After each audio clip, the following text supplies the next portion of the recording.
My name is Melanie Brown, and welcome to my YouTube channel. It's been a minute. And so much has happened since the last time we talked. Where do I even begin? I have grieved. Relationship, a friend breakup. I started and ended a new relationship. I started my new my second year of graduate school. I started teaching a college course. I have started new ventures and learned so much about myself. So it feels like so much has happened. I got into a really bad car accident, and had just a lot of life-changing and life-altering and perspective-altering events take place. But my biggest takeaways from everything that's happened over the last few months was listen to yourself. Period. Listen to yourself.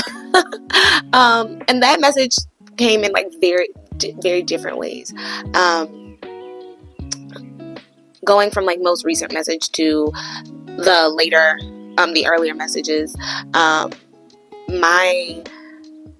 I tend to get overwhelmed when there's a lot going on.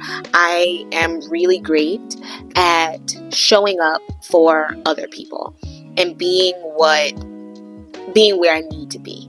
But I don't always show up for myself in the same capacity.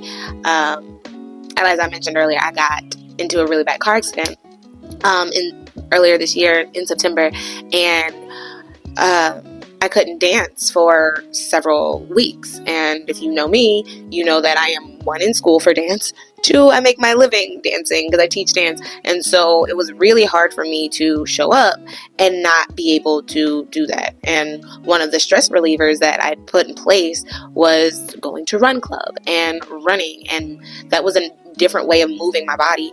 But I got to move my body that way for me, not for anyone else.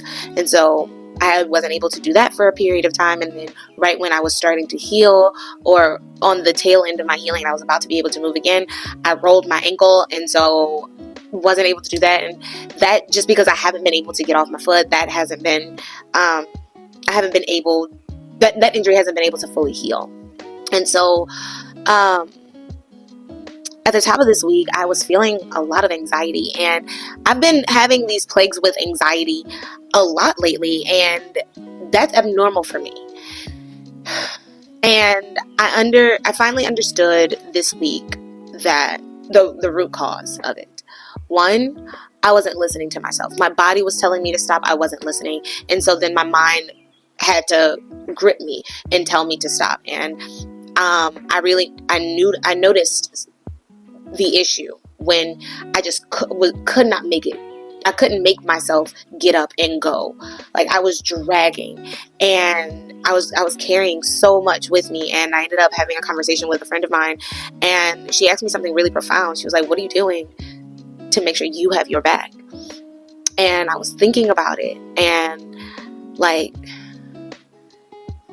it was this challenge of being vulnerable and being honest. And this is something that's been coming up a lot with me lately.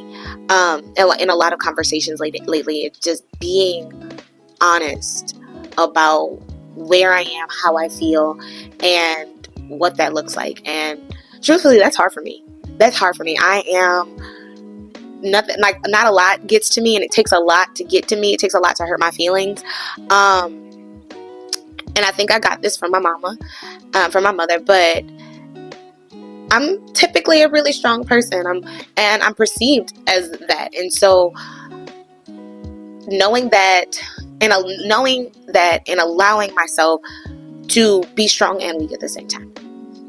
And knowing that, in my, the word says that in my weakness, he is strong. And so allowing myself to be completely weak in the things that hurt my feelings, and not just being that with myself, but being honest with God that certain things, this thing that I'm laughing off really does hurt my feelings, and being honest about like why that is.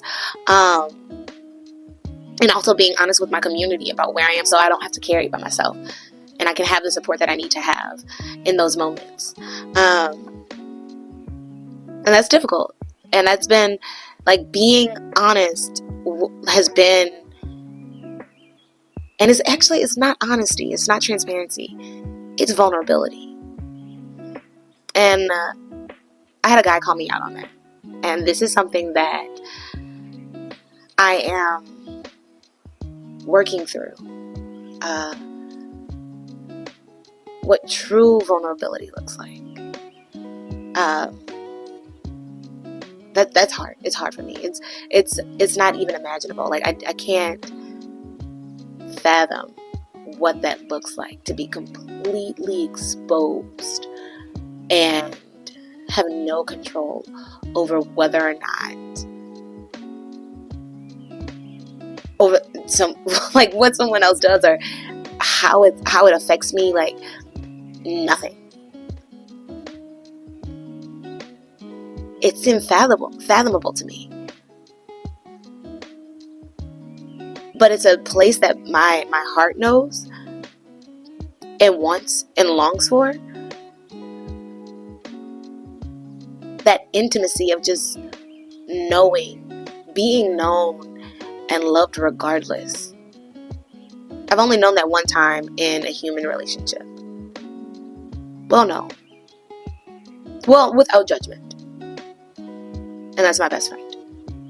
I told her today that she's the standard, because she has been with me through so many things, and she sees me, the good, the bad, the ugly, and doesn't budge, doesn't blink, doesn't chastise. She's just like, okay. And I love her for that. And I literally owe this girl the world.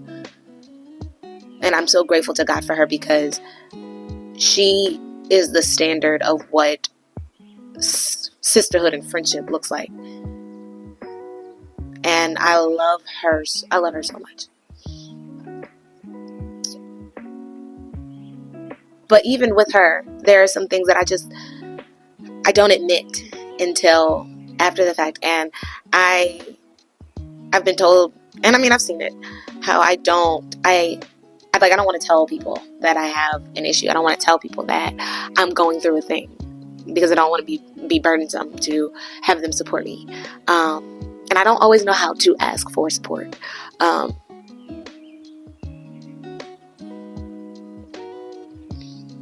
And I think part of that is rooted in, like, sometimes I don't want to give support when other people need it. And that's a part of me that's really selfish, and learning to love that part of me too. But I don't know. But learning to listen to myself. When I need a beat, take the beat, so I can understand what's actually happening with me.